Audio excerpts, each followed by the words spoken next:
to Apereo Intelligence's April webinar titled Rapprochement in the Gulf, Opportunities and Challenges. My name is Larissa Normanton and I lead the Middle East and North Africa practice at Apereo. Our work in the region spans from Morocco in the west to Iran and Afghanistan in the east, and we support Apereo's due diligence, strategic intelligence, investigations and ESG services.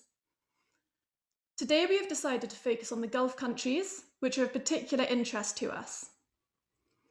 3 months ago, the leaders of the Gulf Cooperation Council, also known as the GCC, met in the city of Al-Ula in Saudi Arabia, where they signed an agreement to end the most far-reaching internal dispute the GCC has faced since its inception in 1981.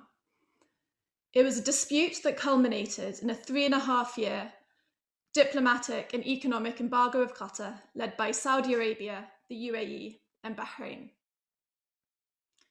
The effects of the COVID-19 pandemic on the oil-dominated economies of the Gulf, coupled with the imminent arrival of a new political administration in Washington, are widely viewed to be amongst the key drivers for the normalization of relations. In this webinar, we will be discussing what the recent rapprochement between Qatar and its GCC neighbours, led by Saudi Arabia, means for the regional business and investment environment. Alongside the positive effects the normalisation of relations will have on economic collaboration within the GCC, it is also good news for external investors. To discuss the positive practical implications, remaining challenges, and wider geopolitical context, it is my pleasure to introduce our panel of speakers who have kindly agreed to share their experience and insight with us this afternoon, approaching the subject from a range of perspectives. Dr. Cinzia Bianco joins us from Berlin, where she is a visiting fellow at the European Council on Foreign Relations. Mahmoud Abu Wasil joins us from Abu Dhabi, where he is managing partner of law firm Wasil & Wasil. And Joe Hepworth joins us from Dubai, where he is Middle East Director at Trade, Investment and Economic Development Consultancy, OCO Global. We will hear from each of our speakers in turn over the next half an hour, with each speaker presenting for 10 minutes, and then we will open up to the floor for questions. Please send through your questions at any point during the presentations or following them using the Zoom Q&A function. Let me now introduce our first speaker, Dr. Cinzia Bianco. Cinzia is a visiting fellow at the European Council on Foreign Relations, where she is working on political, security and economic developments in the Arabian Peninsula and Gulf region, and relations with Europe. Additionally, she is a senior analyst at Washington, DC-based Gulf State Analytics. She holds a PhD in Middle East politics from the University of Exeter. Cinzia, could I ask you to open the discussion with your thoughts on what we have seen over the last 3 months in terms of relations between GCC governments and what that means for state-led investment? Absolutely, and thank you very much, Larissa. Thank you for the invitation to this webinar. It is my pleasure to be able to exchange ideas with the business community and sort of reflect on the more on the dynamics as they relate more closely to economic rationale.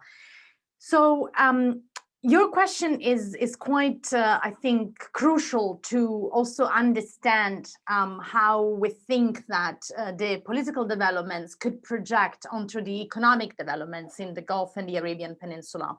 You've already mentioned the 2 major elements that sort of changed the thinking at the level of the GCC governments.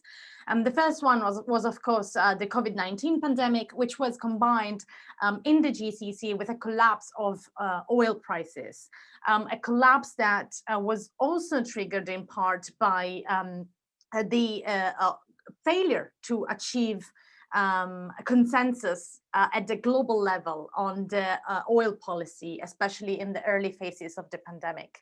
And the second element was, of course, the coming of the Biden administration into the White House in Washington, D.C.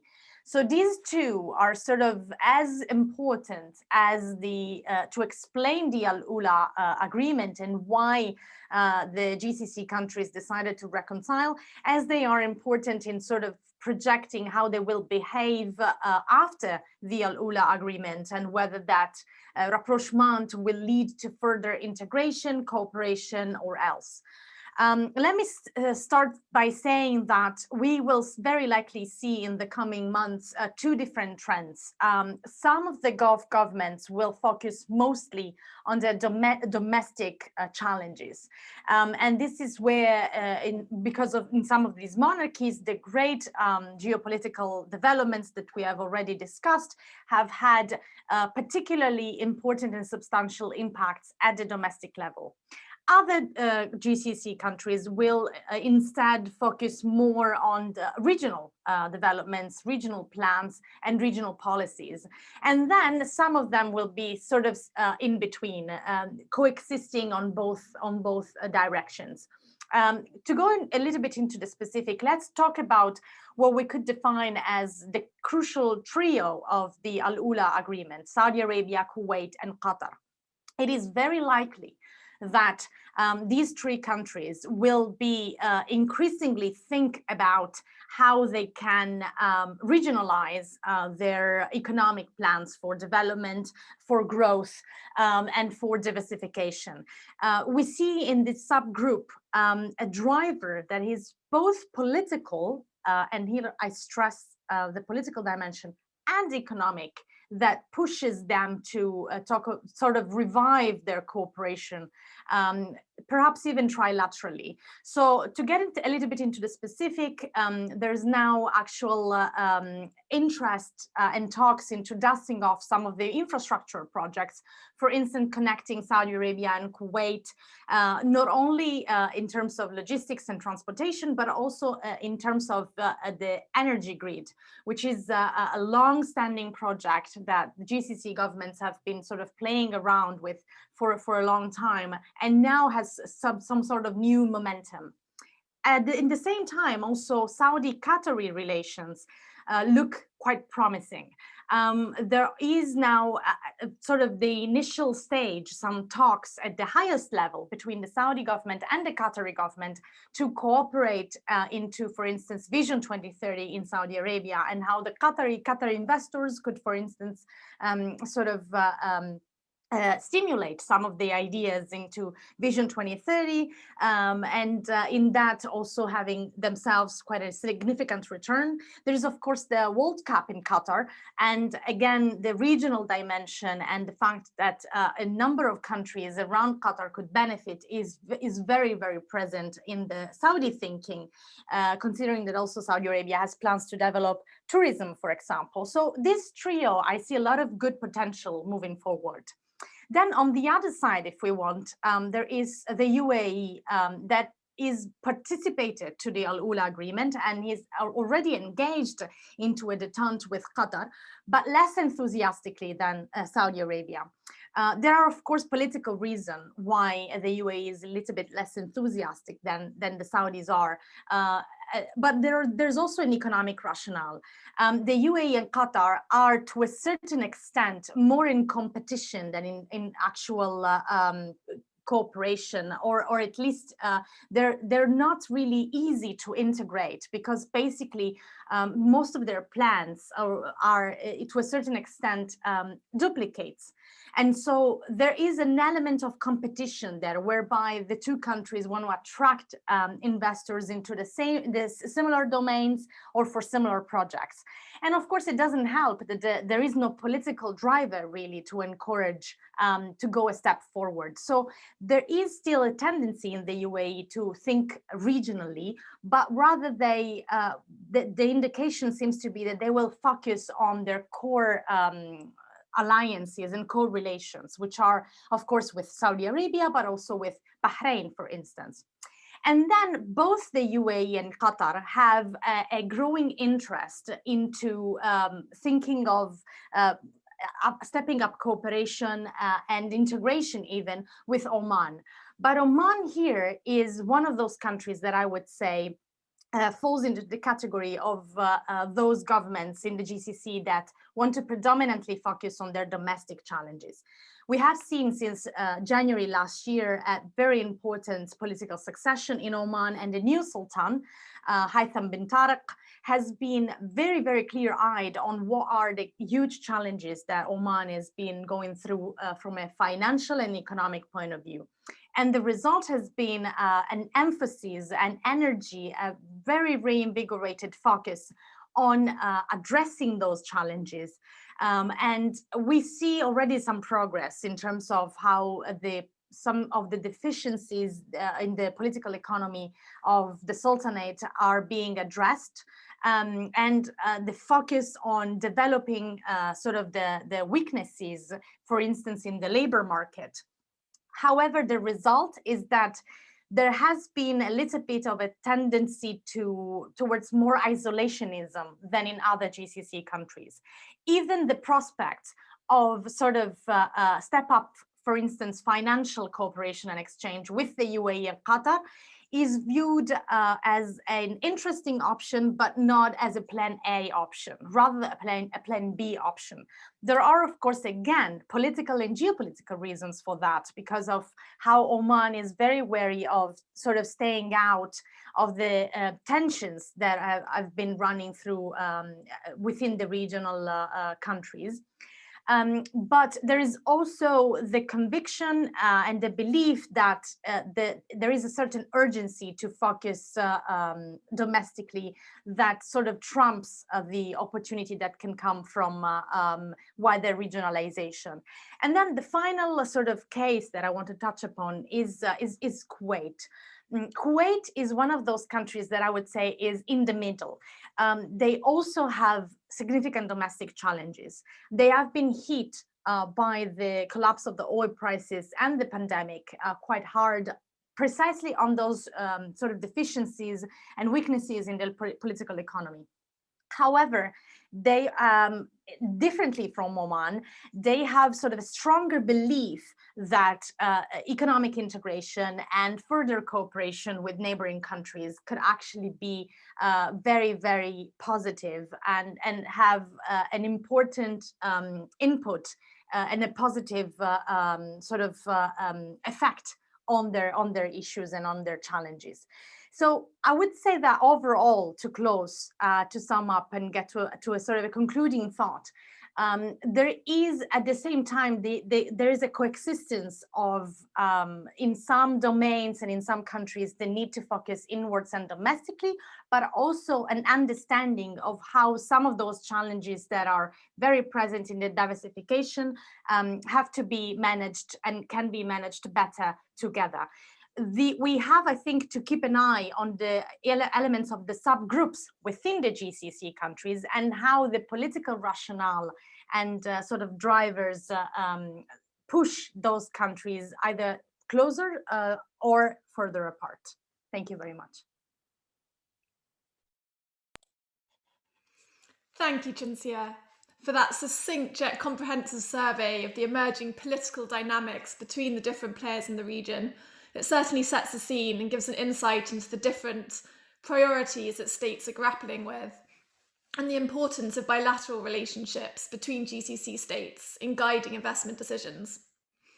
Please do send through any questions you have for Cinzia for the Q&A session. Thank you again, Cinzia.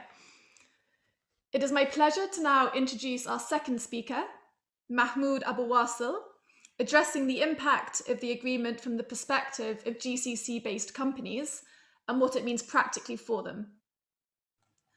Well, thank you, Larissa. Thank you. Sorry, shall I just give your bio? Oh, please, go ahead. Mahmoud is the managing partner of global disputes practice Wasil & Wasil, based in both the UAE and Qatar. And Mahmoud is a Harvard graduate practitioner with substantial experience in the Gulf region, focusing on corporate, tax, and construction disputes, and represents clients in litigation and arbitration. Mahmoud also serves as Vice President of the Hague Institute for Global Justice in the Netherlands and is co-chair of International Development of the Harvard Alumni Entrepreneurs. Mahmoud, can I ask you to share with us what you've seen on the ground over the last 3 months? Of course. Essentially,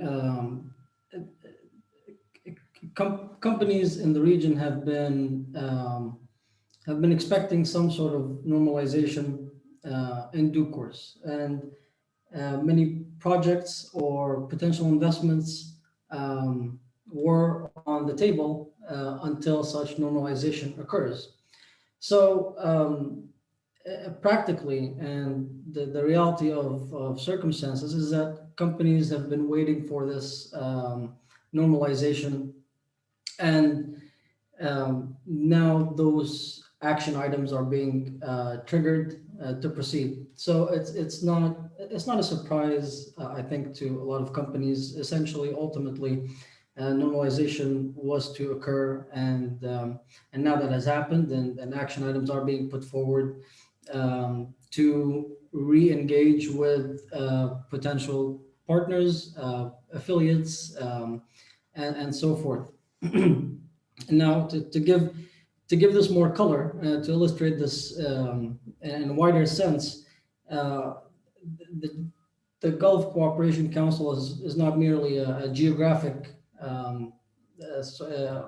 consideration. There are also, it's an economic union. There is an economic agreement from the year 2000 that supports cross-border work, either on a corporate level or on a personal level. A Saudi, let's say, lawyer or accountant or any profession that requires registration can operate directly in other GCC countries because of this agreement. For companies as well, it plays a role because it helps companies in one GCC country enter another country seamlessly. That's in terms of sort of regulatory compliance for corporates. But with respect to trade, where we see significantly large transactions, either globally or regionally taking place, there's also a trade unification between the countries. So, for example, every country has their own standards and specifications for products and manufacturing and so forth. But there is a GCC standards and specifications authority, and that assists in unifying. So if a foreign company were to look into selling their product, their tangible products, for example, in the region, they can do so through one country, and then that will build a bridge to the others. If that product has compliance with those particular standards and specs, it easily enters the other countries. So there are considerations in terms of corporate compliance, in terms of personnel, in terms of trade and customs and so forth, points of entry, trade routes, and even on a micro scale. Let's say a company has an establishment in one GCC country and another, managers and employees and so forth. On a micro scale, it would be easier for them to issue work visas, permits, driver licenses, and so forth. So when a company or when a foreign investor considers the GCC region, this is the benefit that is usually utilized. Being present in one or two or three or all of them, but at least being present in one grants access, makes day-to-day operations more seamless for the company, for their staff, and so forth. Now with the normalization, what we're seeing is a sort of restart and reinvigoration of these cross-border operation models, and a restart or normalization of trade relations as well. A lot a lot of agency relationships, a lot of distributorship relationships, franchise relationships. A lot of those are usually done on a regional scale. Um, and again, you go down to the micro scale of matters in terms of trademarks or IP rights and so forth for these sorts of relationships. Those are also done on a regional scale, and that's what's being considered carefully now with the normalization of relations. In terms of economic focus of the countries, there is there is a continuous consideration to ensure that there is unified economic considerations. So these benefits um, are always advertised. They're always put forward and so forth by the countries, by policies and so forth. But as Chinzia kindly noted, there is also increased consideration on the domestic market and what can be done domestically for countries. And this is where we see sort of different approaches by different countries in terms of the economic benefits that can be provided. We see new legislation being issued in the UAE, for example, complete ownership of foreign businesses. That is a unique legislation that has been put forward to grant foreign owners, foreign investors, complete ownership of their businesses and enterprises and so forth. Saudi has set up the first economic zone for investors. So you see these distinguishable advances in market legislation, regulatory schemes to attract foreign investors to the domestic market. So to sum it up, on a regional scale, a foreign investor would consider not only the geographical benefits by being close to the other countries, but also the economic benefits that arise out of the GCC being an economic union. But on a local scale as well, every country is approaching foreign investor attractiveness in one way or another. And depending on the sort of business or the sort of enterprise that the foreign investor is in, those considerations would be made.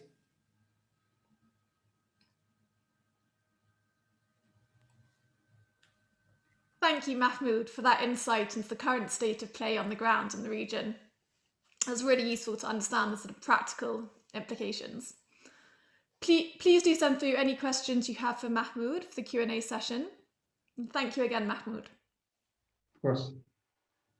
Turning to our third and final speaker, we are also fortunate to have Joe Hepworth joining us today from Dubai.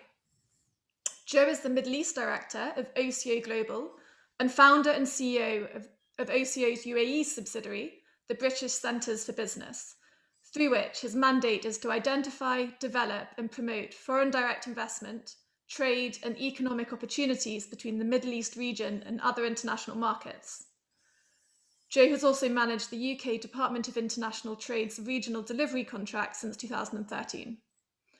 Joe, could I ask you to share with us what you have seen from your position over the last 3 months in terms of how the agreement has impacted British and international companies operating in the GCC and wider FDI trends? Sure, thanks, Larissa, and bear with me. I had my first injection the other day, and I think I've got a bit of sort of acquired man flu from Pfizer. So I'll try and just power on with a bit of water and a bit of coughing, if that's okay.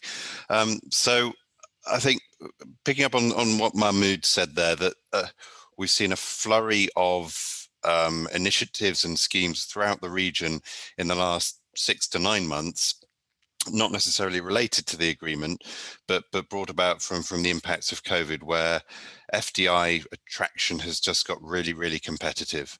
And you're seeing all manner of as Mahmoud mentioned, revised ownership structures, 100% ownership structures, long-term visas, even residency offers, and that's fundamentally different to everything how it's ever been before. I mean, previously the region's approach to FDI was fairly unsophisticated in terms of a sort of a build and they will come type approach, particularly here in the UAE. But even the likes of Dubai and Abu Dhabi know that's not going to cut it anymore. And I think to Cinzia's point about sort of internal versus external focus, what we see from countries around the region is previously they would sort of come to us and say, hey, we'd like to do a roadshow in London. We'd like to, hire the RAC for an afternoon and do a sort of a presentation. And that was kind of, that maybe that did cut it a year or two ago. Now it's right, well, what are we trying to do? What do we want to do? Have we got the regulations in place? Do we have the labor structures? What's the competition doing, both locally and regionally and internationally? What's the demand profile like for these sectors? If we want to create a fishery sector in Oman, for example, what does that look like? Are we competitive on a global scale? So I think these are mainly COVID impacts where countries throughout the region are really sort of realize that it's so competitive out there. FDI flows are down by about 40% in the last year, and that just the traditional way of sort of turning up and waving your hands in the air doesn't really work anymore.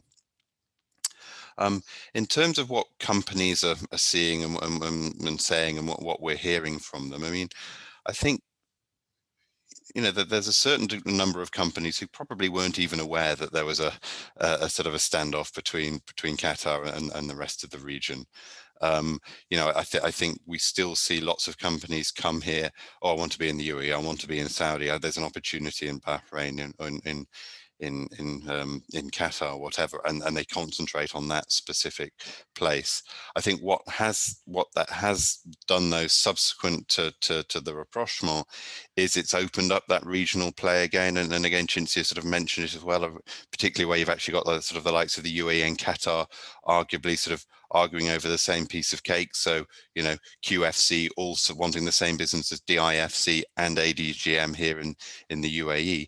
Now, the UAE arguably benefits from that because, the UAE, I think, was the big loser when things closed down 3 or 4 years ago, because that great sort of marketing label, if you like, around regional access from the UAE, come and set up here, you can do business anywhere. Qatar was taken out of that. Now, obviously, that's been added in. And the other thing, and I appreciate it's slightly out of scope for this conversation, but it's fundamental and can't be ignored, is that Israel's also in scope now. And it's in scope for Bahrain as well. So now the UAE's sort of marketing strapline really is regional. You can do business with the whole region from the UAE. And being here on the ground in Dubai, and we've had a few trade shows this year because they've started to open up. I mean, I'm hearing more Hebrew spoken than Arabic or English.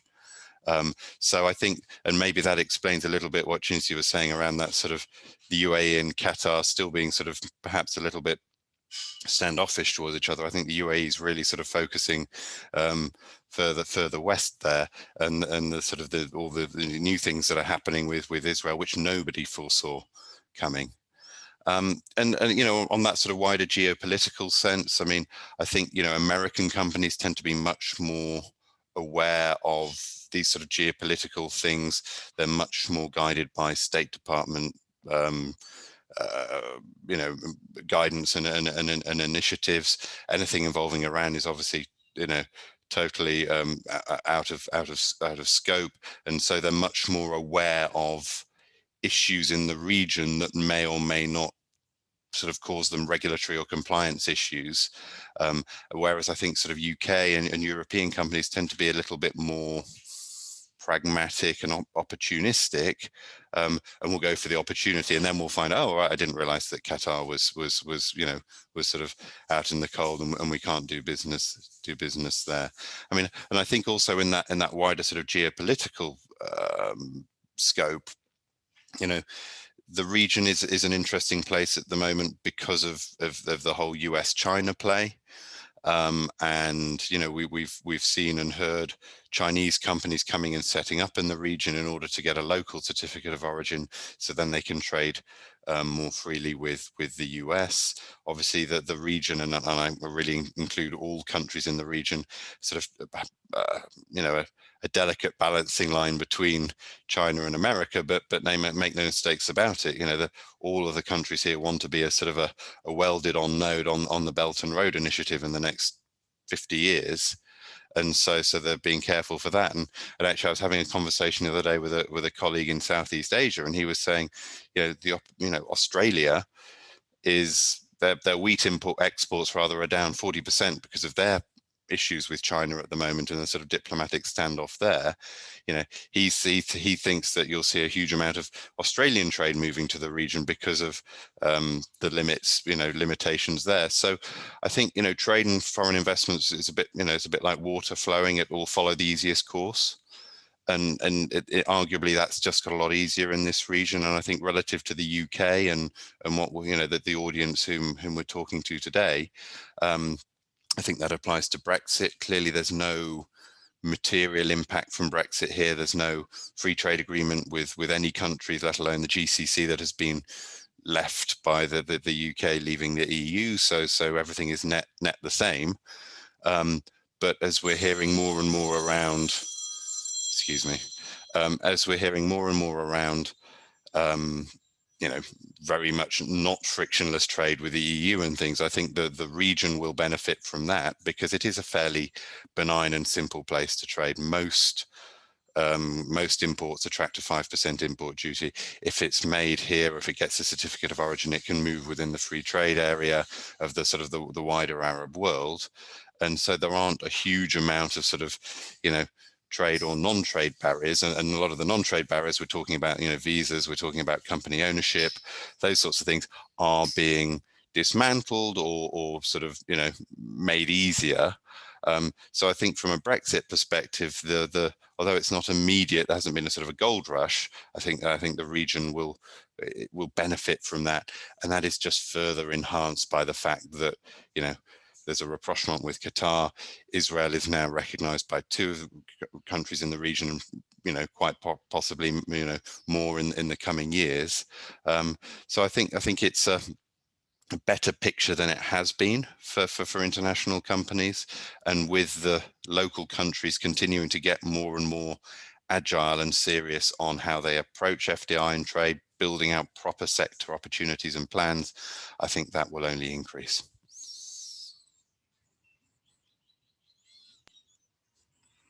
Thank you, Joe. That really brought together the practical implications and wider geopolitical and contextual considerations, which I'm sure will be very useful for listeners either already operating in the region or those considering starting to do so or to resume their activities. So thank you. Let us now open up to the virtual floor and begin the Q&A. We've had a number of questions through, and do keep them coming, and let us know if you'd like to address them to a particular speaker. To get started, a question for Mahmoud. I was wondering, would you be able to give us an example or a case study of a company that has benefited significantly from the normalization of relations? One of the larger beverage manufacturers, and I will do this on no-name basis in respect of companies and so forth, but one of the larger beverage manufacturers faced logistical difficulties, and that obviously increased costs and so forth. And on a regulatory scale, also difficulties with respect to maintaining agency or distributorship agreements.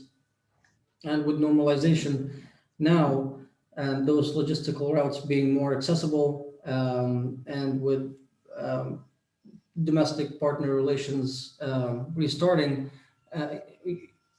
not only do costs go down significantly, but the company also sees a significant increase in margins. That is one of the larger, and when I say significant costs, we're talking eight figures per annum and cost difference. So that is one of the, or that industry, one can say that industry, manufacturing and trade and regional marketability, those industries benefited significantly. But that is not delimited to regional companies or domestic companies. Also for the foreign brand names that have manufacturing operations here, right? International household names that have manufacturing operations in the region. So the effect is either for domestic manufacturers or for foreign investors who have manufacturing and trade operations in the region. So this one particular example reflects the wider scope of the practical reflection of the normalization of relations.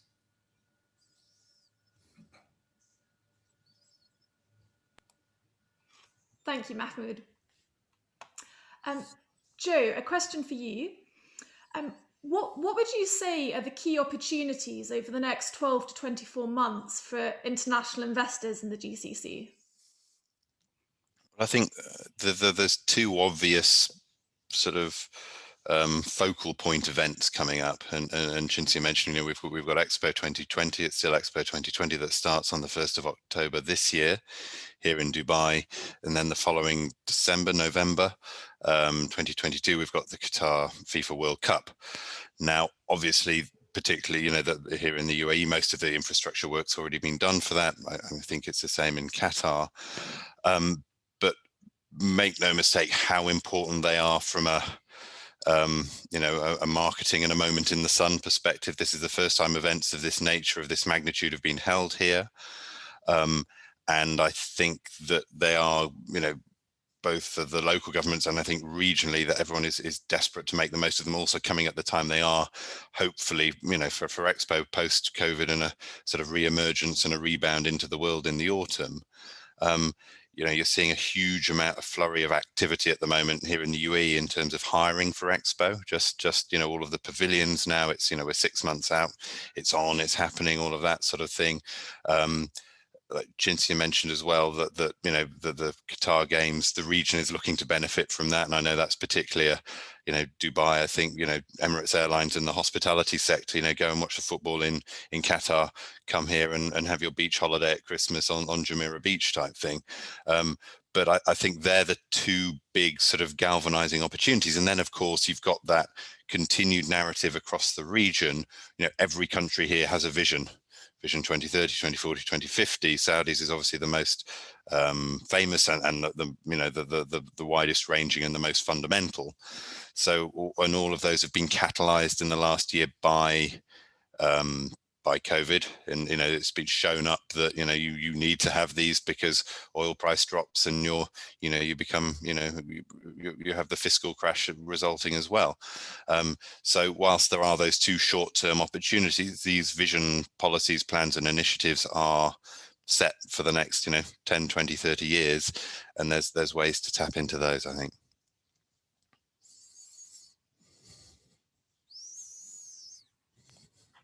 Thank you, Joe. Okay, next question. Cinzia, what in your opinion does the rapprochement mean for the uptake in Turkish Qatari trade and investment that we saw during the blockade? So that's a very important aspect and an important topic to touch, because Turkey is in a way has been in a way the sort of the ghost that has been a constant presence in the background of the GCC crisis.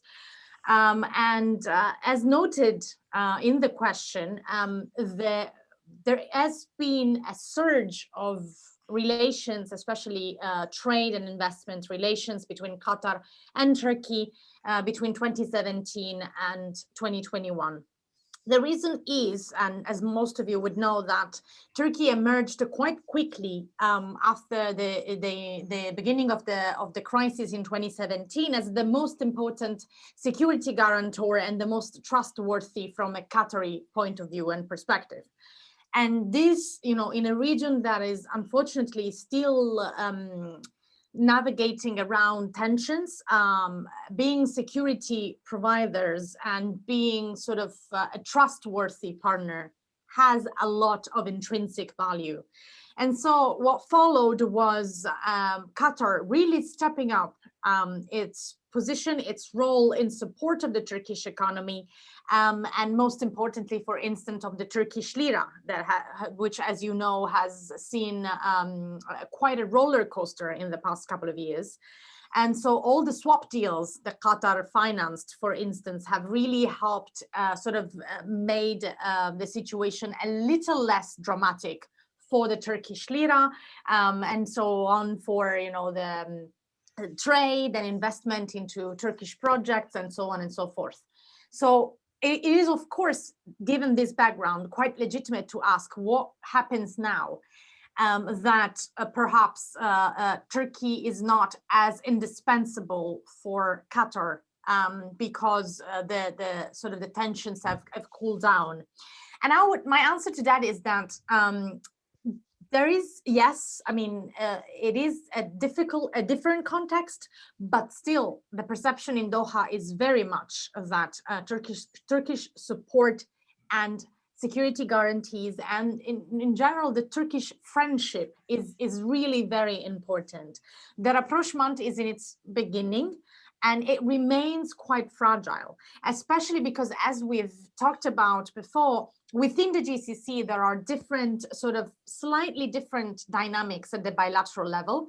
And so I do not foresee any change, substantial change in the relations between Qatar and Turkey, or I don't see any downsizing of Qatar's support for Turkey, financial, economic, and so on and so forth. What I do see is that Qatar, as long as supporting Turkey, is already exploring opportunities and options to reinvigorate its role in support and in cooperation with Egypt, which is something that had significantly slowed down, not stopped. It never stopped completely, but it had substantially slowed down in the years of the crisis. And already we see, talks of new Qatar investments in different Egyptian projects. And so this is very likely to bear fruits in the next few months. And that dynamics will go, I think, probably hand in hand with the Qatar-Turkish relations. Thank you, Cinzia. Mahmoud, there's a question specifically for you. Could you say a few words about international commercial dispute resolution in the GCC? Several of the countries are actively promoting themselves as centres for dispute resolution, both in commercial courts and institutions for international arbitration. What does the future hold in this regard? And are there too many competing initiatives, or will a rising tide lift all boats? I think that's an excellent consideration.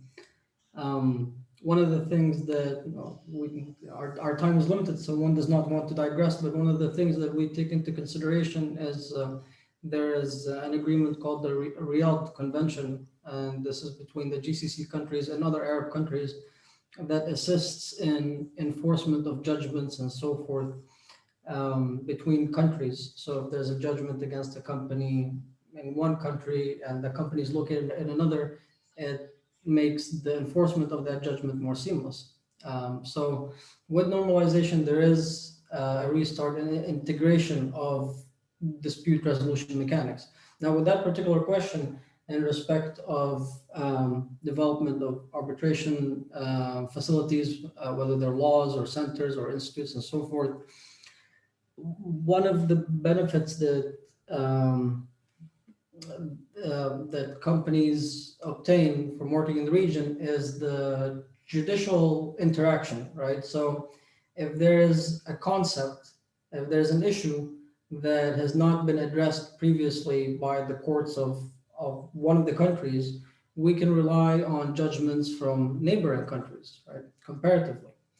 So when that happens, you see development taking shape in a multifaceted level, where it takes place faster. So I don't think there are too many competing initiatives. I think I think the more initiatives, I would go with the latter part of that sentence, and the rising tide will lift all boats. I think that's what will happen. With more dispute resolution initiatives taking place in different countries, those support each other. Instead of being parameter to one jurisdiction and how that jurisdiction approaches any dispute related issue, whether it's enforcement of an arbitral award, or whether it's the public policy issues related to certain litigation or arbitration, you have access to the wider region to develop the general consensus on some of these issues. I think the normalization is beneficial to any dispute resolution mechanics in the domestic markets. And in terms of the initiatives being put forward by the different countries, either for court processes or for arbitration processes, they benefit the regional countries as well. They benefit each other. They go hand in hand to an extent. Thank you, Mahmoud, for that very thorough answer. Joe, could I ask you to give your thoughts on another question, which is, what do you expect from the Saudi announcement on regional headquarters? KSA announced that foreign companies that want to operate with public contracts in KSA should relocate their headquarters to Riyadh. And do you think this will hit Dubai hard? Good question, and you know, one that we've all been talking about here for the last month or so since that was announced. I mean,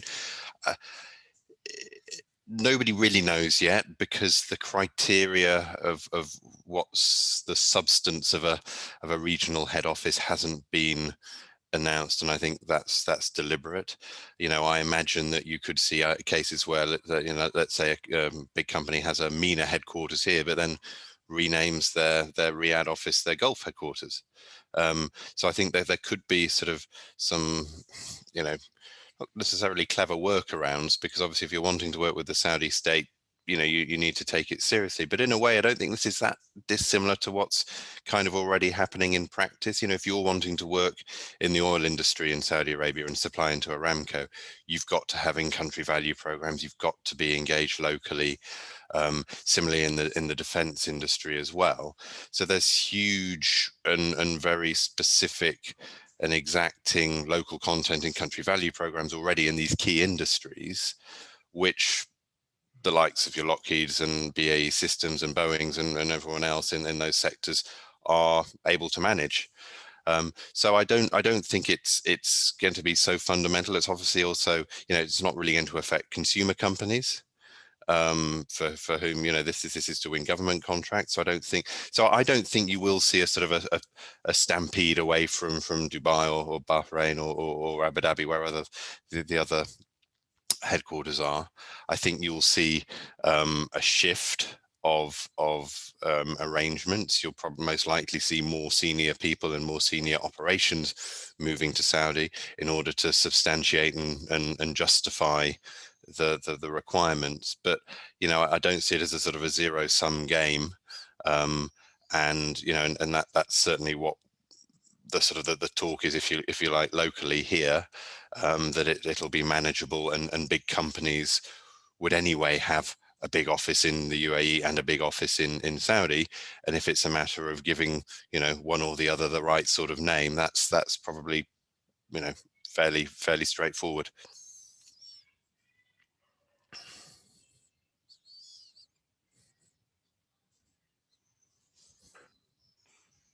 Thank you, Joe. Shinsia, I don't know whether this is something that you might be able to comment on, but let me know if not. And anyone else who has any thoughts. Will this normalization between Qatar and its GCC neighbours result in a reduction of the importance of Egypt in Middle East trade relations? I don't think so. I think it's a legitimate question to have, but just like it won't I don't think it would negatively impact the position of Turkey. I don't think it would negatively impact the position of Egypt either. Because yes, first of all, Egypt had joined the Saudi, Emirati, Bahraini position against Qatar, of course, but they've never fully closed the doors to the Qataris. They have continued doing energy trade because it is a national security priority, if you will, for Egypt. And they have continued even welcoming Qatari trade and investment delegations. Of course, these things have reduced the level of engagement to a minimum, but they have never fully stopped talking to the Qatari counterpart and sort of keeping the whatever was ongoing. So I don't think that and you know, Egypt's value in a region that is now seriously considering the value of increasing regional connectivity can only be as high as it has ever been due to its geopolitical position. And so I think here, like, to briefly connect to the point that Joe was making before, I think it is really important to, while counterintuitive, to try and reconcile in our thinking the drivers that want to sort of attract investments into the country and focus on the domestic challenges, on you know, unemployment first and foremost, in a place like Saudi, for instance, and the urge, the understanding that in a globalized world, there is intrinsic value in being able to increase the regional connectivity and become crossroads, true crossroads of flows that from Asia go towards Europe via Africa as well. And so here we're going a little bit beyond the perimeter of this conversation, but the Turkey and Egypt questions sort of give me an in to talk a little bit, just to contextualize what is the grand strategy. And the grand strategy is basically connectivity, interconnectivity. And when we look at something like the China-Iran agreement, or all the agreements that China has been signing with the UAE and Saudi Arabia on the Belt and Road Initiative, with Kuwait and so on and so forth, we're talking about essentially the same thing, which is that the GCC countries see now a really important prospect to really be the crossroads of flows between Asia and Europe via Africa. And this is why they've also have an interest, a growing interest in the Horn of Africa and East Africa at large. And this is why Egypt cannot be unimportant because of how it borders Sudan, and it can be connected quite easily to the Horn of Africa, but at the same time already has established infrastructure, both trade, energy, and possibly beyond, with Europe. And so this is, I think, sort of the grand picture. And within that grand picture, of course, there are a lot of challenges, including the fact that, and here I close, including the fact that there are, I think, underestimated geopolitical obstacles to really become those bridges between, in particular, China and Europe. The context of tensions between the US and China getting hotter and hotter as we speak is a real obstacle, and I think it is still quite underestimated in the GCC in particular. But that doesn't, however, contradict the grand strategy, because you know, you can still service to the trade, to the flows coming from India and other Asian countries. So the grand rationale remains, but of course a lot of challenges as well.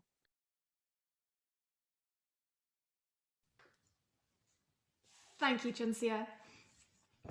Joe, a question for you.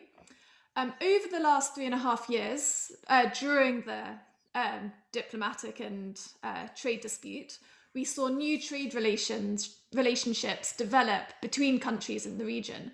How do you think these new relationships are going to influence the direction of GCC economic integration? Okay.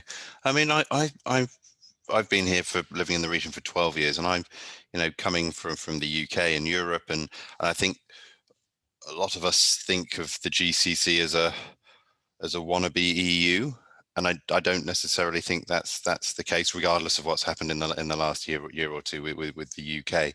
And I do remember sitting with some fairly senior government officials here in Dubai in the last few years, and it's interesting, they really couldn't understand the devolution referendum, the Scotland devolution referendum. That was unfathomable, but they sort of did get the Brexit referendum, and coming from the UAE, which is almost 50 years old, that which has been a very successful federation, so they just thought, I think they were sort of comparing that with the United Kingdom, let's say. But then, as far as Brexit concerned, well, yeah, well, why would you stay part of that? And I think that was the sort of if you like, a parallel view, if you like, from their take on the GCC, that it isn't a sort of a supranational bloc isn't what the GCC is about, nor what its citizens or governments perhaps want. So I thought that was an interesting one. I don't know if that necessarily answers the question, but yes, I think that regardless actually of the last 3.5 years, all of the countries in the regions are looking for the external trade and investment. Chinzia mentioned there again that the Belt and Road, America is still fundamental and is still effectively like elsewhere in the world, the guarantor of trade and security in the region. We're now adding Israel into the mix for a number of countries. India is obviously so fundamental, being so close by. So in a way, I think trade and investment between is a secondary issue, and what's probably more important is a bit like the last question I answered, is, well, such and such puts a regional headquarters here, but then puts an R&D a research and development station into Riyadh, or it's actually getting multinational investors to double down on their investments on a regional basis, rather than necessarily sort of increasing trade amongst the bloc. Thank you, Joe, and really thank you to all three of our panelists for so generously sharing your insight and experience. I'm afraid our hour is now up. As always, there's more questions than there is time for, but do please feel free to email over any further questions and we can pick them up offline. Thank you also to everyone for attending and for asking such interesting questions. I hope you've gained an insight into the practicalities of operating and investing in the region following the Al-Ula declaration, and an understanding of the wider geopolitical considerations.